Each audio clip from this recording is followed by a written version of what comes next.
Oke, salam sehat. Ketemu lagi di channel YouTube Rinaya DSW Channel. Semoga kita dalam keadaan sehat walafiat, karena kesehatan adalah kekayaan yang paling utama. Kita beraktivitas butuh kesehatan. Kita mau kaya harus didukung dengan kesehatan. Maka bersyukurlah ketika kita dalam keadaan sehat, karena kesehatan adalah modal yang paling utama untuk kita beraktivitas. Mau kaya, mau sukses, mau menjadi petani yang luar biasa, tentu harus tubuh kita harus sehat, para sahabat. Oke, para sahabat tani dimanapun Anda berada, untuk hari ini saya sedikit akan berbagi sharing pengalaman dari beberapa referensi yang saya dapatkan sebagai petani, dan saya karena pencinta hobi tanaman paneli, tentu segala referensi dan beberapa sumber yang saya dapatkan harus saya bagikan, karena itu sebagai pengetahuan kita sebagai petani. Tentu di tutorial video saya hari ini itu akan menyampaikan beberapa jenis-jenis paneli yang bisa dibudidayakan di dunia. Nah, bukan saja di Indonesia, karena di luar negeri pun orang pada menjadi petani paneli, para sahabat. Nah, tentu jenis-jenis itu yang masih bisa dijual belikan, yaitu masih buahnya bisa dijadikan seperti parfum, kosmetik, dan juga perasa dan lain sebagainya. Ada 4, para sahabat. Nah, yang pertama tentu ada yang kita tahu yang sudah berkembang di negara kita adalah jenis planifolia, para sahabat. Nah, planifolia ini tentu juga ada beberapa varietas. Itu hasil dari pemuliaan benih yang dilakukan oleh, misalnya ada Balitro, dan juga kita tahu bersama di Indonesia begitu berkembangnya adalah jenis planifolia. Nah, planifolia itu sudah ada 3 varietas, yaitu Pania 1, Pania 2, dan Alor, para sahabat. Kita bersyukur di negara Indonesia kita bisa tumbuh kembangkan tanaman planifolia yang memang adalah sebagai kebutuhan dunia, dan itu juga menjadi buah yang termahal. Nah, selain daripada planifolia, tentu kita mengenal yang namanya pompana. Nah, pompana ini mirip sama seperti planifolia, hanya dia lebih jumbo, para sahabat. Dari referensi yang saya dapatkan baik dari Google dan lain sebagainya, dan sering juga nonton channel dari petani paneli luar negeri, bahwa dia itu kalau pompana itu dia bunga lebih besar, daun lebih oval, lebar, lebih besar, dan batang sulur juga besar. Nah, itu pompana. Nah, terus Tahiti, para sahabat. Nah, Tahiti di sini cenderung berbeda daripada planifolia dan pompana itu sendiri, para sahabat. Nah, kalau Tahiti ini tentu dari daunnya, fisiknya kita bisa lihat dia itu agak runcing, memanjang, sulurnya juga agak ruasnya itu agak panjang-panjang, para sahabat. Nah, teman-teman juga nanti bisa simak video-video yang saya dapatkan dari berbagai referensi, tentu untuk bagaimana kita mengenal beberapa jenis paneli yang ada di dunia pada umumnya, para sahabat. Nah, terkait daripada itu, memang dari beberapa jenis paneli ini masih layak dibudidayakan dan juga masih bisa dijual, para sahabat, oleh petani. Nah, terus yang keempat apa, para sahabat? Yang keempat itu ada yang namanya paneli parigata. Nah, kebetulan kalau parigata, kalau Tahiti untuk koleksi di rumah saya sudah ada, tapi yang belum saya dapatkan adalah pompana. Nah, parigata ini tentu dari segi daunnya itu berbeda, tapi dari bentuk, dari ruas, bahkan daun itu hampir sama dengan planifolia yang kita budidayakan di negara kita. Hanya dia memiliki warna yang parigata seperti ada warna-warna kuning, serat-serat kuning, seperti yang teman-teman nanti lihat di akhir video saya ini. Nah, itu sedikit yang bisa saya sampaikan dari yang saya lakukan, mencari referensi, melakukan terus tentang bagaimana berbudidaya paneli yang lebih baik. Tentu kita tidak hanya bisa melakukan sendiri, para sahabat. Nah, pada kesempatan yang baik ini juga saya sedikit menyampaikan negara Indonesia ini akan menjadi negara yang kuat di sektor pertanian ketika kebersamaan itu muncul, para sahabat. Nah, kebersamaan Apa yang saya maksud tentu harus saya sampaikan di sini. Semoga juga para instansi, para praktisi dan akademisi yang konsen tentang bagaimana memberdayakan petani ini juga mendengar atas apa yang akan saya sampaikan. Nah, pertama para sahabat, negara kita akan menjadi negara yang kuat di bidang pertanian ketika dari hulu sampai hilirnya itu bisa seimbang para sahabat. Nah, kenapa? Karena cenderung kita di Indonesia lebih banyak kita, seperti saya sendiri juga penting sebenarnya untuk bagaimana kita belajar budidaya yang baik. Tapi hilirisasinya ini juga penting para sahabat. Nah, kita tahu di Indonesia segala sesuatu itu harus ada sertifikasi para sahabat.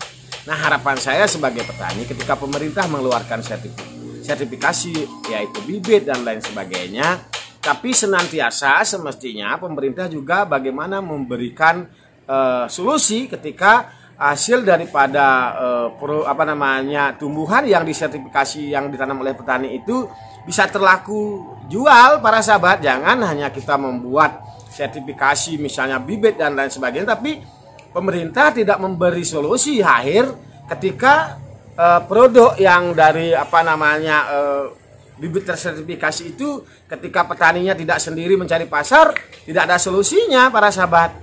Nah, tentu di sini juga kita butuh kebersamaan pemerintah, petani harus bersama-sama menjaga kualitas sehingga kita menjadi petani itu lebih bersemangat. Karena cenderung saya lihat di negara yang agraris ini, di mana kita dari segi komoditi apapun kita bisa tanam di dalam negeri, tapi baru sepotong-sepotong. Nah, mudah-mudahan ke depan di sini juga peran serta pemerintah sangat penting.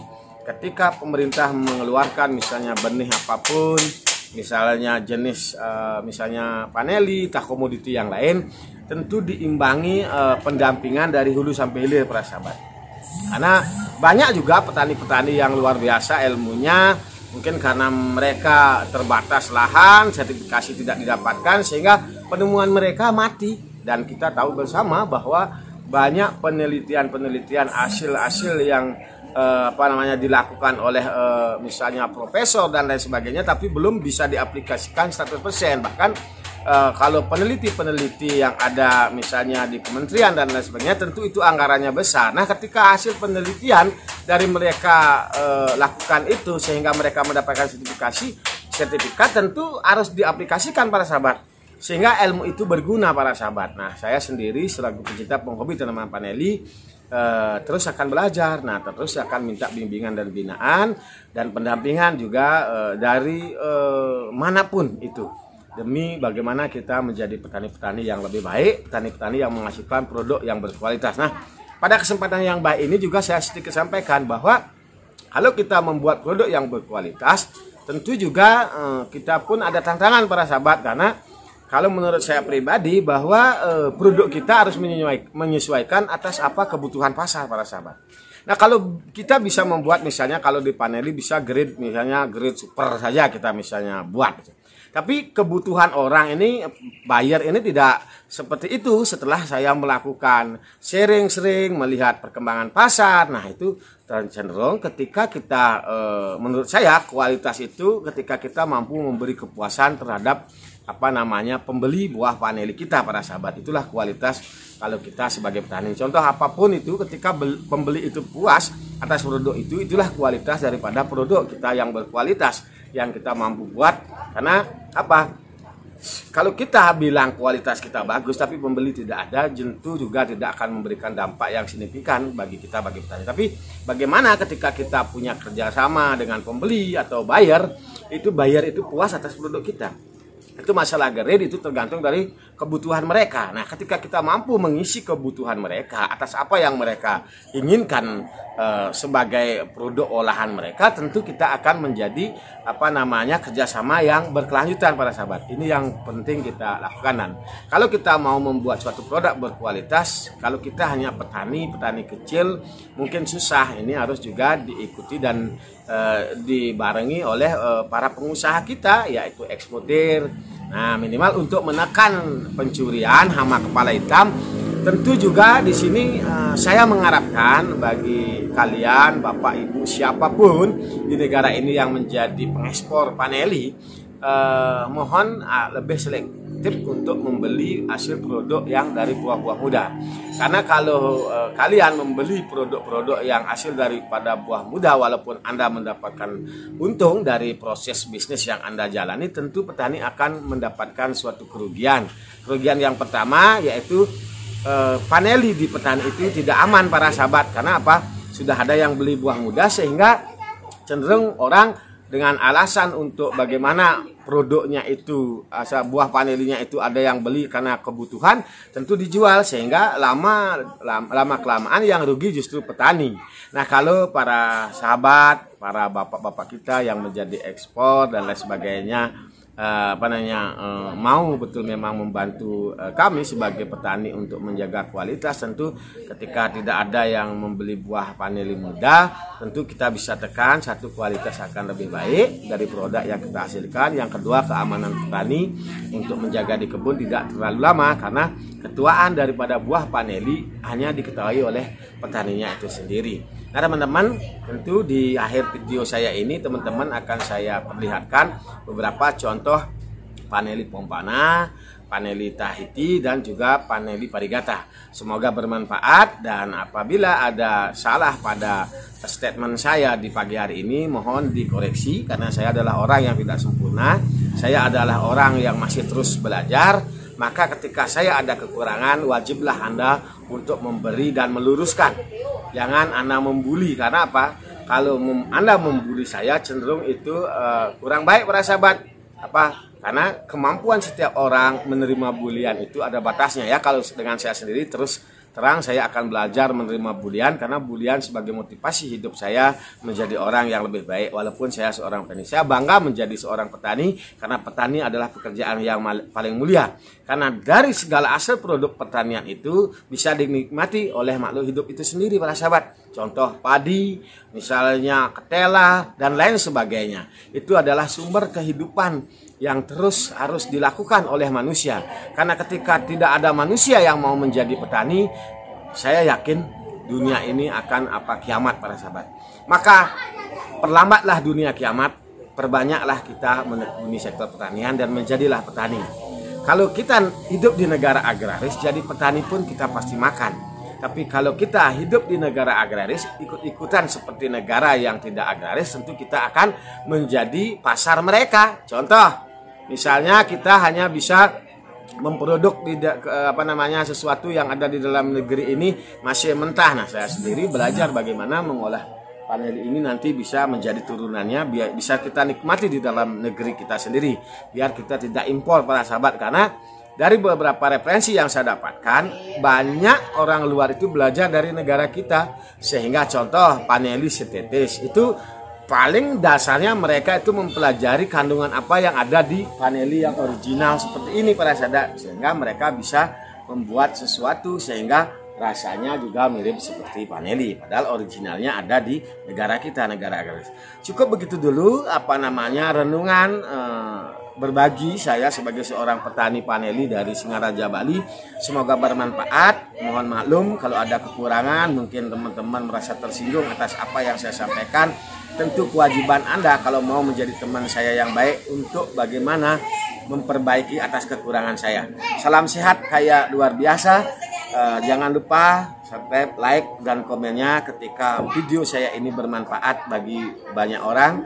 Dan tentu saya juga tidak akan bosan-bosan untuk terus belajar dan tekun dan dekat terhadap panel ini, karena saya mau mendapatkan ilmu dari budidaya panel ini. Salam sehat kaya luar biasa, semoga petani semakin sejahtera. Rahayu.